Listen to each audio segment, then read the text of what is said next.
Ya, berapa waktu lalu kan gue sempet ngasih video short ya di YouTube gue. Ya, ada masalah dengan radiator yang sampai harus di towing. Ya. Cuman gue belum tahu kenapanya, tapi kayaknya kejadian juga di gue, yaitu radiator meleduk. Nah, meleduknya kenapa? Asumsi gue gara-gara termostat yang telat buka.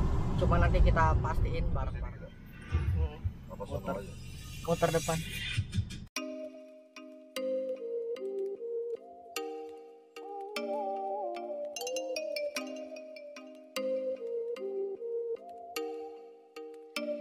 Oh, you make me wanna talk back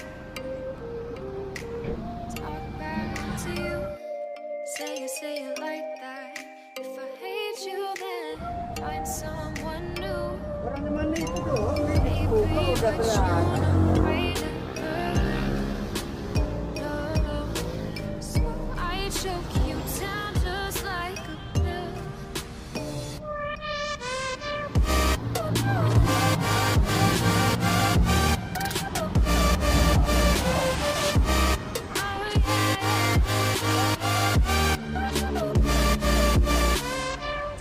you like a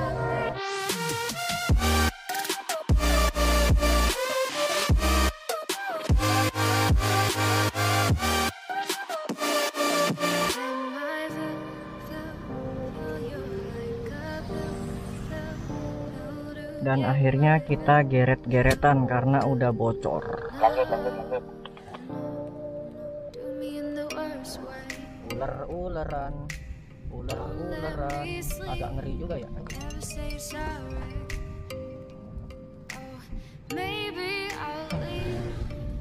Agak ngeri juga. Sesekali mau gak mau sini harus gua nyalain, gua matiin, gua nyalain, gua matiin.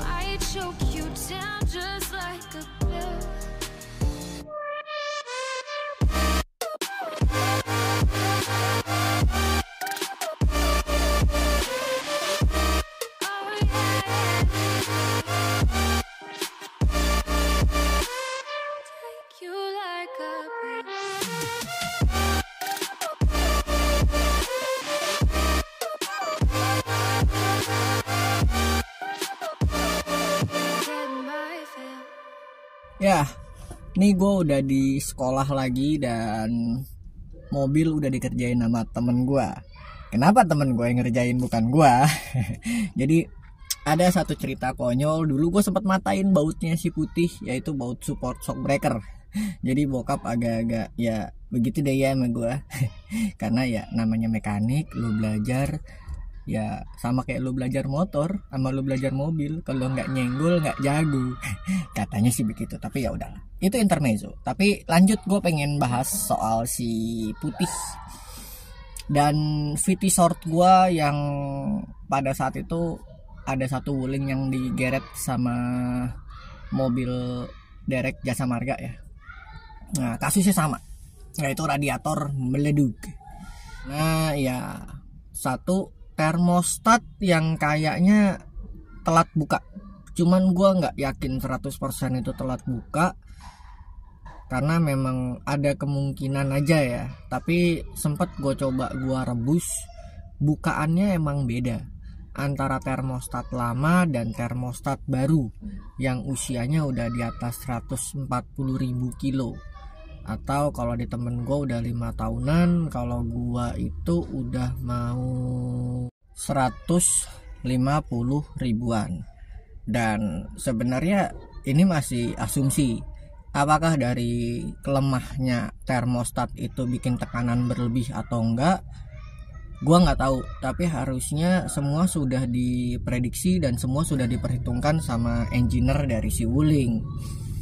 Tapi faktor itu jadi faktor pertama. Nah faktor keduanya yang jadi sumbangsih juga, pada saat radiator gue dibuka itu ada beberapa yang sudah getas. Jadi kayak dudukannya itu udah dari retaknya plastik si radiator ini.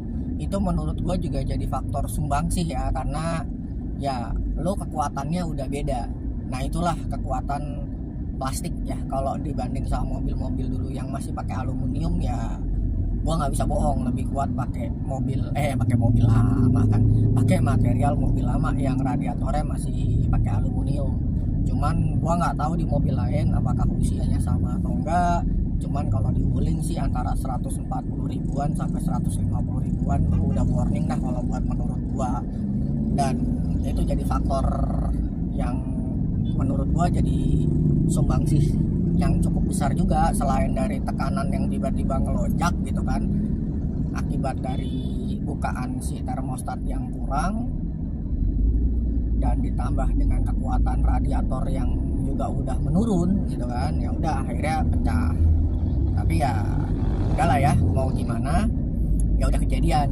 Nah solusinya yang harus dipikir cepat kalau buat gua, makanya gua beli radiator baru. Kenapa?